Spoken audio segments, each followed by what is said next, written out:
Sen. Ron Johnson made no secret of his displeasure with Donald Trump declaring a national emergency to build his border wall, worrying in late January that the president would take the Emergency Act beyond where it's ever been. But the Wisconsin Republican has made up his mind when it comes to voting on the House's disapproval resolution next week. He's standing with Trump. Story continued below. The president's taking this pretty personally. And in his mind, this is, you're supporting him or you're supporting Nancy Pelosi. And I think that's pretty accurate at this point in time, Johnson said on Thursday. Johnson's pointed defense of the president comes amid a week of growing tension in the Senate Republican caucus about Trump's plan to shift billions from military construction projects to fund the wall after Congress refused to give him the money. The president has grown increasingly engaged in the debate, and White House aides have begun dialing up Republican senators to feel them out, putting the squeeze on those who dislike the emergency declaration, but want to back the president. And Trump is starting to make some headway. By signing up, you agree to receive email newsletters or alerts from Politico. You can unsubscribe at any time. Sen. Pat Roberts, our con, told fellow Republicans on Wednesday that he'd received a call from a White House official over the weekend after the retiring GOP senator had expressed indecision on his stance, according to an attendee and a person familiar with the meeting. The Agriculture Committee chairman recounted out loud to his colleagues that he needs to weigh multiple factors as he assesses his vote, including whether the president will sign agriculture legislation from his committee. On Thursday afternoon, a spokeswoman said Roberts would support the president on the national emergency, though the senator made his decision independent of conversations with the White House. While the president initially expressed few concerns with clashing with his party and signing the first veto of his presidency, he has grown increasingly frustrated as the number of Republicans potentially opposing him has ticked up to nearly a dozen.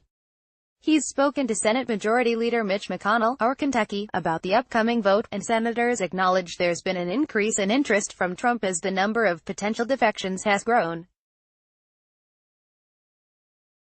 The president is paying close attention, said Sen. John Cornyn, our Texas, who backs the president.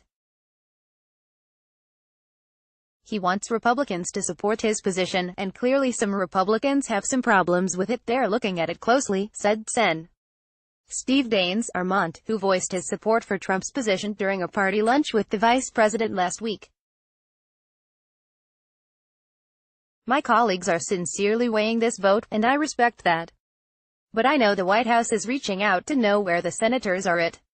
The slow-motion freakout in the Trump administration ahead of a likely vote next Thursday is now beginning to play out, as administration aides talk to senators to understand where they are on the bill. Even senators like Daines, who are clearly in step with Trump on the issue, have received calls from the White House. One administration official said there have been productive talks with senators about voting with the president in recent days, a stark contrast with the apparent radio silence earlier this week.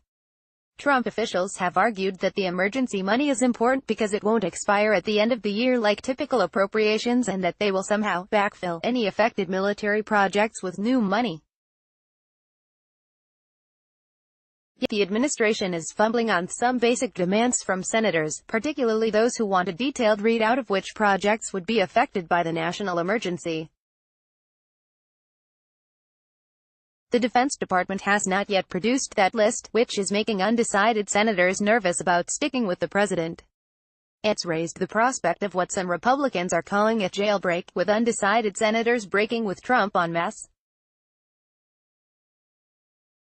That's nothing but a political win for the Democrats. Jailbreak is not going to produce a veto override. That's just a huge messaging win, said one GOP senator who dislikes the national emergency. There's some concern on the White House side that there could be a jailbreak. A Republican senator who has strongly defended Trump on the topic received a phone call this week from White House staff making sure the senator's position hadn't changed. If they are calling me, that tells me they're getting more engaged, the senator said. In tandem with the White House whipping effort, Senate Republicans are now scouring parliamentary rules to see whether there is a way to blunt the disagreement with the president and vote on something other than the simple House disapproval legislation to block Trump's emergency.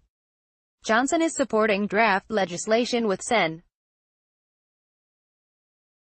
Mike Lee, R. Utah, that would overhaul the National Emergencies Act so that Congress would have to approve emergencies rather than just give lawmakers a chance to block them. Senator Pat Toomey, R. Pa, is working on a resolution that would give Trump border money but would still express discomfort with circumventing Congress. Whether the Senate will actually be able to vote on either of those proposals was totally unclear as senators left town on Thursday for the weekend. Republicans spent a Thursday lunch debating whether they can find a way to vote on anything other than the House's simple disapproval bill, but with no resolution, senators said. Will there be amendments or will there be adjustments on what came over from the House? So we don't know, said undecided Sen. Mitt Romney, R. Utah. We have to see that before we know precisely how we're going to vote. Amplifying the tension further is that Republicans will likely face another tough vote on ending U.S. support for Saudi Arabia's intervention in Yemen later this month, which could lead to some GOP senators supporting two efforts that will be vetoed by the president. GOP Sens. Rand Paul of Kentucky and Susan Collins of Maine supported disengaging from the Yemen civil war last year and are on the record opposing the national emergency.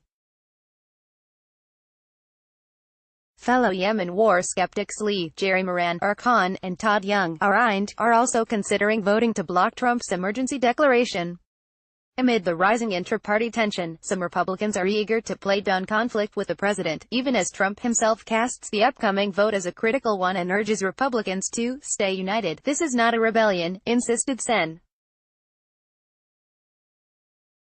On Kennedy, Arla. Jump to sidebar section.